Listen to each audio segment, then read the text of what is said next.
Então, turma, boa tarde. Hoje nós vamos iniciar o nosso capítulo B7 e falar um pouquinho, retornar a nossa conversa sobre óptica, né? E agora nós vamos falar de refração da luz e lentes, tá? Nós podemos falar que essa parte do conteúdo no capítulo, ele divide em duas porções. Uma parte que nós temos que ter uma noção e uma discussão mais aprofundada de refração, e a segunda parte, que é a análise de imagem a partir de lentes, beleza? É a mesma ideia do capítulo de espelhos e reflexão, né? Primeiro nós falamos sobre reflexão, depois falamos sobre imagens formadas por reflexão. Aqui vai acabar sendo muito mais rápido, porque boa parte da discussão necessária para compreender esse capítulo foi dado no próprio capítulo de reflexão, tá bom? Então vamos lá hoje falar sobre refração e discutir um pouquinho mais sobre refração, tá? Refração, nós já conceituamos o que é, ok? A refração, ela nada mais é do que a capacidade da luz mudar de meio. Então, quando a luz está propagando em um meio, por exemplo, uma luz que saiu da lanterna está propagando no ar e aí depara com o vidro e atravessa o vidro. Aqueles raios de luz que estão atravessando o vidro, estão mudando de meio, né? Esses raios, nós falamos que estão sofrendo refração, ok? Aqueles raios que baterem na interseção entre dois meios e não conseguir mudar de meio, é o que nós chamamos de reflexão, ok? A refração, gente, ela é sempre parcial, ela nunca ela nunca é total, ok? Por quê? Porque sempre quando os raios refratam, alguma porção deles acaba sendo o quê? Refletido e incapaz de mudar de meio, tranquilo? Então, a refração, ela nada mais é do que essa capacidade da onda mudar de meio, beleza? Então, quando a onda muda de meio, quando ela passa de um meio para o outro e que há refração, o que vai acontecer com essa onda? Ela não é absorvida pelo meio, né? Continua sendo um pulso de energia vagando no espaço, mas algumas características no comportamento dela vai acabar mudando. Tranquilo? Então, uma das características que a gente vai ver que muda consequentemente, acaba tendo outras consequências na história, é a velocidade da luz. Em cada meio, a luz apresenta uma velocidade de propagação diferente, ok? Então, naqueles meios transparentes ou translúcidos em que a luz é capaz de propagar, cada meio ela vai apresentar uma certa velocidade. No vácuo, é a maior velocidade possível que a luz pode atingir, que é de 3 vezes 10 a 8 metros por segundo, ok? Ou 300 mil quilômetros por segundo. Os meios materiais, dos meios materiais, o ar é o meio em que a luz propaga com maior velocidade, que é próximo da velocidade da luz no vácuo. Depois a gente vai vendo que a velocidade da luz vai tendo uma certa redução em relação a um meio material em comparação com outro aqui, né? O que a gente pode ver? Que quanto mais denso o meio, em regra geral, menor vai ser a velocidade de propagação da luz. Então, a luz propaga em diferentes meios, mas nesses diferentes meios ela acaba propagando com diferentes velocidades, ok? E aí, aquele meio que for mais denso, a velocidade de propagação da luz vai ser menor. Isso é muito importante vocês terem em mente, porque várias situações que a gente vai analisar, às vezes eles colocam os dois meios em que a luz vai propagar, não dá muita informação, e a gente tem que compreender o que vai acontecer com os raios quando a luz está mudando de um meio para o outro. E para isso nós temos que saber a velocidade da luz nestes meios. Legal? Voltando àquele slide anterior, então, voltando à nossa discussão, sabendo que a luz, em cada meio, ela vai ter uma velocidade, quando ela está propagando no ar, ela vai ter uma certa velocidade, e quando ela for para o vidro, ela vai ter uma velocidade menor, beleza? Então, eu posso afirmar nessa história aqui que a velocidade da luz no ar, ela vai ser maior que a velocidade da luz no vidro. Alexandre, como é que você sabe? Você decorou na tabela lá do outro lado, que a gente viu no outro slide? Não. Eu sei porque o vidro ele é mais denso do que o ar, consequentemente, ele acaba apresentando uma menor velocidade, lá 1,98 vezes 10 a 8 metros, enquanto o ar 3 vezes 10 a 8 metros por segundo. Tranquilo? Então, quanto mais denso o meio, menor vai ser a velocidade de propagação dessa onda, dessa luz. Legal? E qual é a consequência disso? Para a gente parar para pensar aqui, eu vou traçar uma reta normal no ponto em que a luz incidiu na interseção dos dois meios. Uma reta normal é uma reta perpendicular à superfície. Beleza? Ok? Então, essa reta aqui é a nossa reta que eu vou chamar de reta normal. E nós traçamos a reta normal também quando a gente vai analisar a reflexão da luz quando ela depara com uma superfície reflexiva, né? Então, normal vocês já conhecem. O ângulo formado entre a normal e o raio incidente, que é este ângulozinho aqui, ó, que eu vou marcar até de azul, esse ângulo aqui é o que nós chamamos de ângulo de incidência, ok? Eu vou colocar um izinho para representar aqui, mas nós chamamos de ângulo de incidência. E o ângulo formado entre a normal e o raio refratado, nós chamamos de ângulo de refração.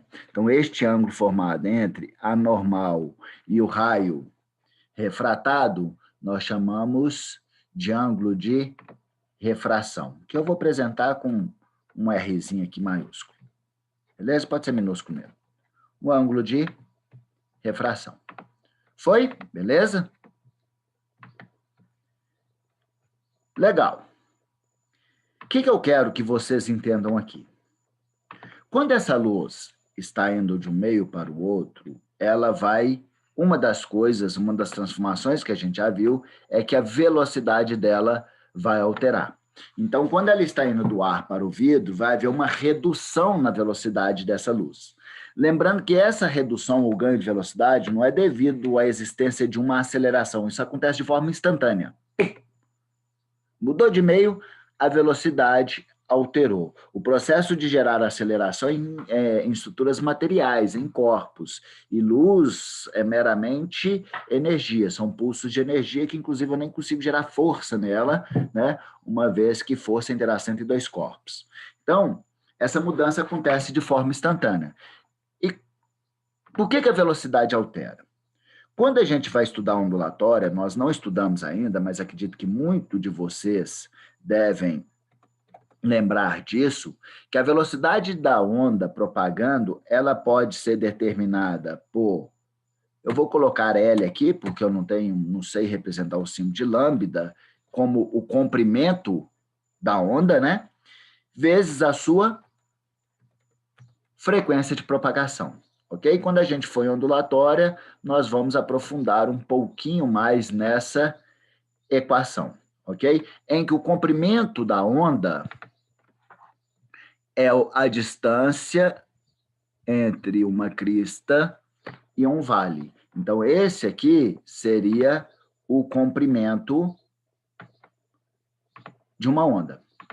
Legal?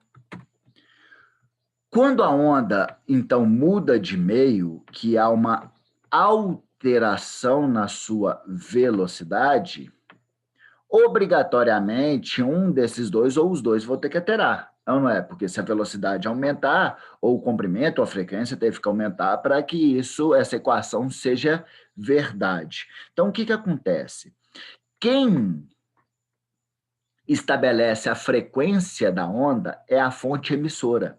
Então, independentemente se a onda está propagando no ar, se está propagando no vidro, se está propagando em qualquer meio, a frequência dela vai ser a mesma. Uma vez ela disparada pela fonte emissora, a frequência daquela onda vai ser igual à frequência da fonte que a gerou, a frequência de oscilação da fonte geradora daquela onda.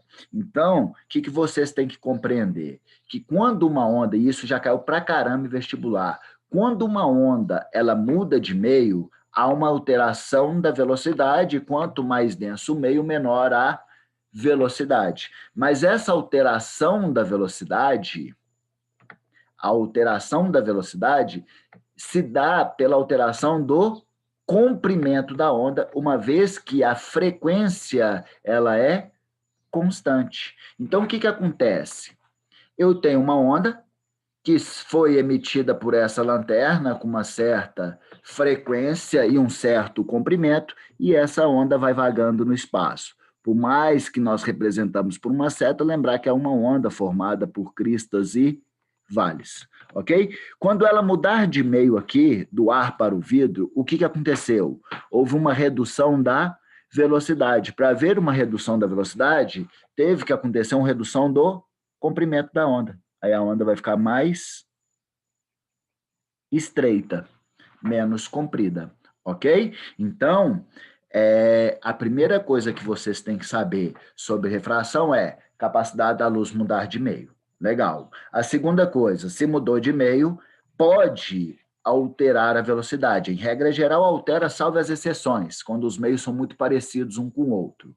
Mas, mudando de meio, altera a velocidade. E como que vai comportar a velocidade? Quanto mais denso o meio, menor a velocidade. Quanto menos denso o meio, maior a velocidade. Lembrar, então, que se a velocidade aumentou, é porque o comprimento da onda aumentou. Se a velocidade da onda diminuiu, o comprimento da onda diminuiu, ok? Jamais a frequência da onda vai alterar. Eu só consigo alterar a frequência, não é nem da onda que eu já emiti, das novas ondas que eu irei emitir, se eu alterar a frequência da fonte emissora, beleza? Uma vez a onda disparada no ambiente, né, um pulso de energia disparado, essa frequência é uma assinatura, é uma digital, né, entre aspas aí, é uma digital da onda, uma identidade dela que não vai alterar independente do meio em que ela se encontrar. Legal? Ok? Então, show de bola. O que mais, Alexandre, então, acontece com essa onda? Entendi que se ela mudar de meio, a velocidade muda, e essa mudança da velocidade se dá pela mudança do comprimento da onda. Vamos imaginar o seguinte: se a onda entrar com uma certa angulação, parte da onda, na hora que ela estiver mudando de meio, parte da onda vai se encontrar em um meio e parte da mesma onda vai se encontrar em outro meio, beleza? Isso não acontece se eu incidir, por exemplo, um feixe de luz perpendicular à superfície, com um ângulo de incidência igual a 0 graus, né? Quando eu faço isso, tanto a crista quanto o vale da onda, eles vão entrar simultaneamente e os dois lados da onda vai ter a mesma redução de velocidade, fazendo com que ela não rotacione para lado algum. Então, se eu incidir a luz perpendicular à superfície desses dois meios, né? Ou, em outras palavras, com um ângulo de incidência igual a 0 graus, com a luz passando sobre a normal, neste caso, a luz vai ter uma redução ou ganho de velocidade, vai alterar a velocidade com mudança de meio, naturalmente, mas ela não vai sofrer nenhum desvio. Agora, Se eu incidir essa luz com uma certa angulação em relação à normal, né, com um certo ângulo de incidência, com um certo ângulo de incidência aqui, ó, deixa eu até traçar, com um certo ângulo de incidência, o que vai acontecer? Parte da onda vai se encontrar em um meio e parte da onda vai se encontrar em outro meio em alguns instantes, em alguns momentos em que ela estiver mudando de meio, né? Olha lá, eu tenho um pulso de energia que vem propagando e aí mudou de meio. Nessa representação nossa, o que a gente está vendo? Que a parte da onda, a parte de baixo, que nós chamamos de vale, ela está entrando primeiro no vidro do que o ar, tá? Beleza?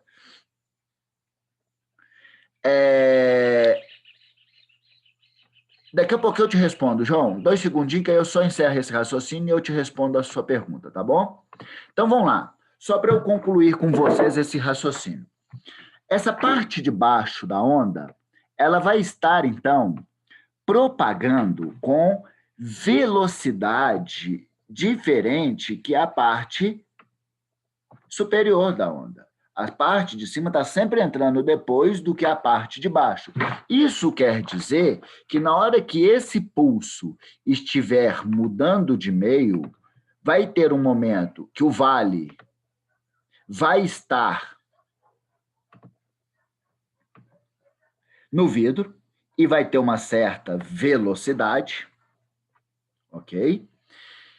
E a crista, ela vai se encontrar no ar, no outro meio. Então, ela vai ter uma outra velocidade. Só que a crista não vai deixar o vale para trás, não tem como eu separar essas duas partes da onda, não é separado. Então, o que acontece quando eu tenho duas extremidades com velocidade diferente? Acaba que a extremidade com maior velocidade vai acabar girando em torno da extremidade que tem uma menor velocidade. Então, olha só, se eu imaginar essa vale propagando com uma pequena velocidade e a crista propagando com uma velocidade maior, ela vai tomando a frente do vale, né? E vai acabando fazendo com que essa onda rotacione, beleza? E aí ela vai rotacionar, neste caso aqui, num sentido horário. E aí, na hora que ela aproximar, rotacionar nesse sentido horário, ela vai acabar aproximando da normal. Beleza? Ok? Se essa luz tivesse, por exemplo, em vez de estar partindo do ar para o vidro, estivesse partindo do ar para o vácuo, por exemplo, desculpa o acento aí, a falta de acento, o que ia acontecer com esse raio de luz? Ele ia vir propagando no ar, ia chegar aqui, ia mudar de meio, na interseção entre o ar e o vidro, e na hora que fosse mudar de meio, a crista ia se encontrar em um meio, o vale em outro, ok? Neste caso, qual vai ter maior velocidade de propagação neste instante?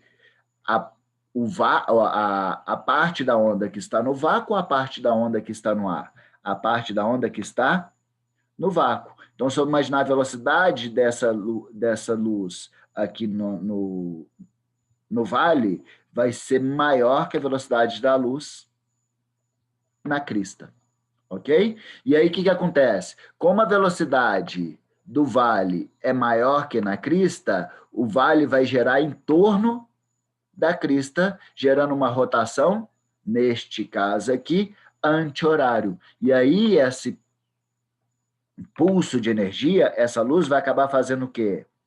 Afastando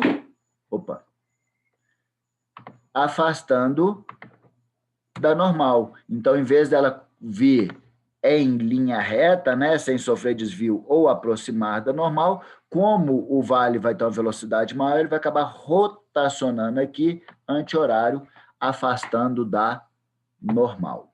Beleza? Ok? Então, o que nós podemos concluir com isso? Quando a luz muda de meio, prestem muita atenção nesse ponto, quando a luz muda de meio e que ela tem algum ângulo de incidência, né? Ou seja, que ela não está perpendicular à superfície, existe algum ângulo de incidência, essa luz, além de mudar de velocidade, quando muda de meio, ela vai mudar de direção, ela vai rotacionar em torno da normal. E essa rotação em torno da normal, o que pode acontecer? Ela pode aproximar ou afastar da normal. Legal? O que eu posso enxergar? Que quanto maior for a velocidade da luz no meio, maior vai ser o ângulo formado em relação à normal. Ou seja, se a luz está partindo do meio de maior velocidade para um meio de menor velocidade, o ângulo de incidência vai ser maior que o ângulo de refração. O ângulo maior sempre será no meio em que a luz apresenta maior velocidade. Então, quando vocês depararem com uma questão sobre refração e que ela vai perguntar se essa luz está aproximando ou afastando da normal, o que vocês têm que enxergar? A velocidade dessa luz aumentou ou diminuiu? Se diminuiu, aproximou da normal. Se a velocidade aumentou, afastou da normal. Como que eu vejo se a velocidade aumentou ou diminuiu? Se a questão não der a velocidade dos meios, nós conseguimos enxergar a velocidade da luz a partir de suas densidades. Se ela foi para um meio menos denso, a velocidade aumentou, então ela fez o quê? Afastou da normal. No caso desse exemplo aqui, se a velocidade está indo para o meio mais denso, a velocidade diminui, o ângulo diminui, ela aproxima da normal. Ok? Ficou claro? Então, esses são os comportamentos básicos da luz quando ela sofre refração. Ela muda de meio, isso que é refração. Ao mudar de meio, ela pode alterar a sua velocidade. Se ela alterar a velocidade, é porque alterou o seu comprimento. E se ela entrar com uma certa angulação, ela vai rotacionar em torno da normal devido a essa alteração da velocidade. Legal? Agora eu vou tirar as dúvidas aqui que surgiram. Primeira pergunta de João. Alexandre, duas ondas com comprimentos diferentes, propagando no mesmo meio, têm velocidades diferentes? Olha só. O que acontece? Eu vou até adiantar um pouquinho a matéria aqui, que nós chegar lá em dispersão da luz branca, e isso vai ficar, eu vou dar mais ênfase nessa discussão. Mas olha, o que acontece?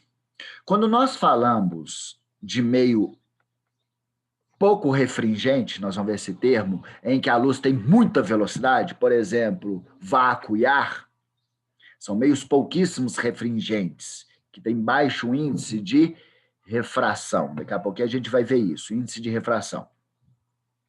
Mas quando esses meios a luz propaga em altíssima nas maiores velocidades, ar e vácuo, basicamente, independentemente da frequência da luz, vamos falar de frequência, porque se ela mudar de meio, o comprimento muda, aí nós estamos falando de uma onda que vai ter outro comprimento, aí vocês vão arrumar uma confusão danada, tá? Mas o que acontece? Quando elas estão propagando em meios pouco refringentes, a velocidade de todas as frequências, então a velocidade do violeta é igual à velocidade do azul, que é igual à velocidade, não, que é igual à velocidade até do vermelho, pensando em todas as frequências no espectro do visível, do violeta ao vermelho, elas vão apresentar a mesma velocidade. Aonde? Em ar e vácuo. Em outras palavras, meios pouco refringente. Mas, preste atenção, quando essas ondas, esses raios de luz, vão para meios mais refringentes, como água, vidro, frequências diferentes vão apresentar velocidades diferentes. beleza? Então, para se ter uma ideia, a luz de menor velocidade em meios mais refringentes é o violeta, e a de maior velocidade é o vermelho. Então, o que acontece? Vou lá no slide lá na frente. Esse aqui. Olha o que rola. A luz branca, ela é produzida pelo Sol. O que é uma luz branca? É uma luz policromática, que tem várias frequências, e que a gente está enxergando branca porque elas estão vindo todas elas juntas aos nossos olhos. Não é isso? Tem todas as frequências ali. Só que é o seguinte, quando essa luz branca, que está vindo lá do Sol, passa, por exemplo, dentro de uma gotícula de água, o que vai acontecer? Nós chamamos de dispersão da luz branca.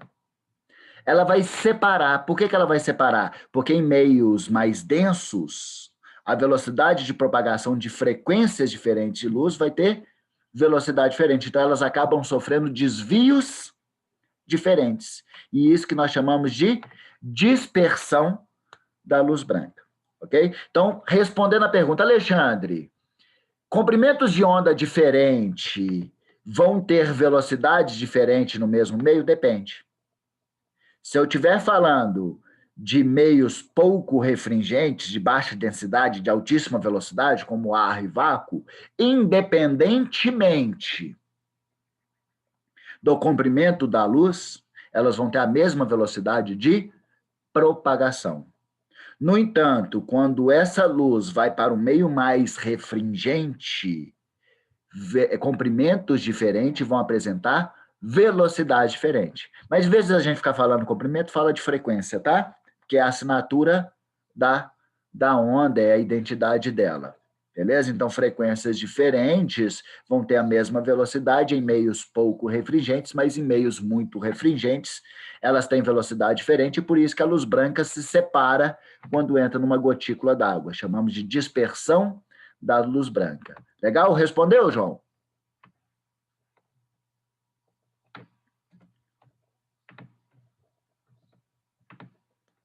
Show. Agora a Canei virou e falou assim, Alexandre, não entendi muito bem o porquê de não sofrer desvio quando é perpendicular. Então, olha só, por que a luz sofre desvio quando existe algum ângulo de incidência, ou seja, quando ela não é perpendicular à superfície? Ela vai sofrer desvio porque partes diferentes da onda vão se encontrar em meios diferentes. Então, aqui, quando ela entra com uma certa angulação, porções diferentes da onda vão encontrar em diferentes meios, no mesmo instante. E isso faz com que dois pontos de uma mesma onda estejam sobre velocidades diferentes, o que faz com que ela rotacione, uma vez que ela não pode se desgrudar, se desprender um pedaço da onda de outra parte. Isso não é possível, isso não acontece. Entendeu? Então, ela acaba rotacionando. Agora, se eu incidir a luz perpendicular à superfície, em outras palavras, com um ângulo de incidência igual a zero, porque essa luz vai estar passando exatamente sobre a normal, não é isso? O que eu posso afirmar? No momento que essa onda mudar de meio, toda a sua extensão perpendicular à velocidade vai estar entrando, olha lá, toda a sua extensão vai estar entrando simultaneamente nos dois meios. As duas extremidades, superior e inferior dela, vai estar entrando simultaneamente. Então, as duas extremidades vai sofrer a mesma redução de velocidade ou o mesmo ganho, a mesma mudança de velocidade. Então, ela não vai ter tendência de rotação.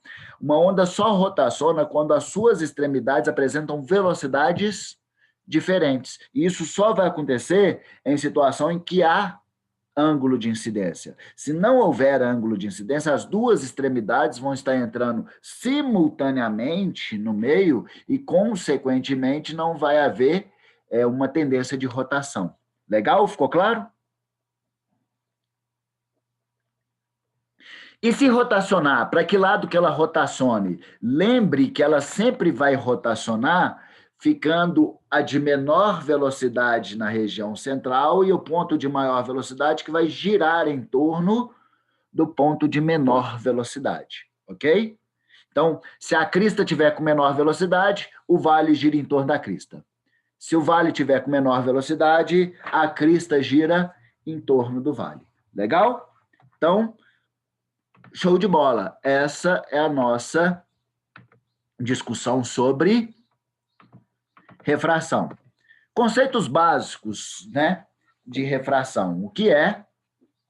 A ideia de cada meio tem a sua velocidade e como a luz vai se desviar.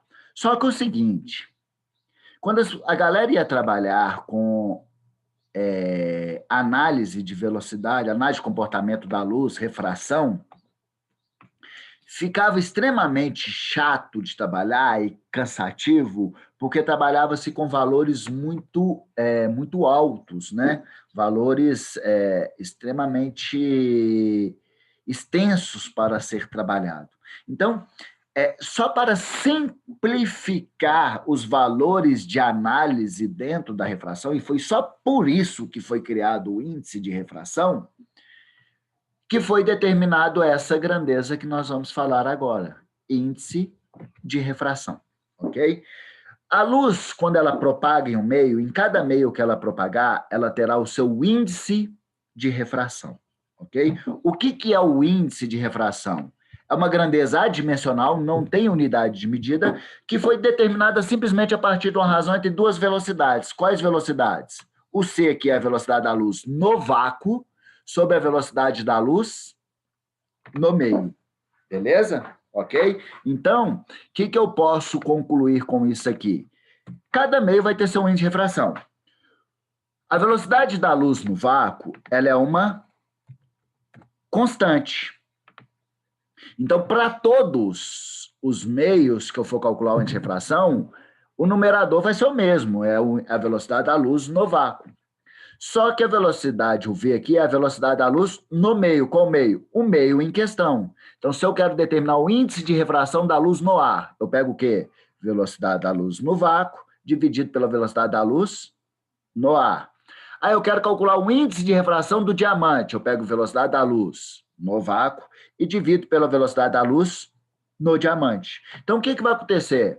Só vai estar variando aqui entre o índice de refração de um meio e o outro, só vai estar variando o quê?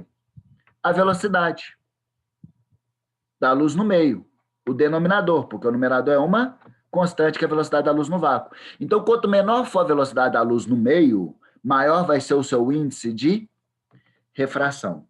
E aqueles meios com maior índice de refração, nós falamos que são os meios mais refringentes, beleza? Então, o que eu posso concluir? Primeiro, o menor índice de refração que eu posso ter é com o meio de maior velocidade possível. Qual é o meio de maior velocidade possível? No vácuo. Então, o vácuo dividido por vácuo é igual a quanto? A 1. Então, o que eu posso afirmar? Que todo índice de refração, obrigatoriamente, vai ter que ser maior ou igual, não sei fazer o signo de maior e igual aqui, né? Maior ou igual a 1. Quanto que ele vai ser 1? Um índice de refração no vácuo. E os outros meios? Obrigatoriamente vai ter que ser maior do que 1. O menor índice de refração possível, então, que existe é no vácuo, que é 1. Beleza? No ar, é próximo de 1, porque a velocidade da luz no ar é próximo da velocidade da luz no vácuo. Ok? E aí, o que a gente vai percebendo? Que quanto mais refringente o meio, quanto mais denso for o meio, menor é a velocidade da luz naquele meio, maior será o seu índice de refração, ok? Então, quando a gente estiver falando uma luz propagando no meio, a gente pode estar enxergando a velocidade de propagação dela a partir da velocidade em si, ou eu posso estar enxergando a velocidade de propagação dela a partir do índice de refração. Lembrando que os meios mais refringentes vão ser os meios em que a luz terá uma menor velocidade de propagação. Legal? Então, esse que é o nosso índice de refração.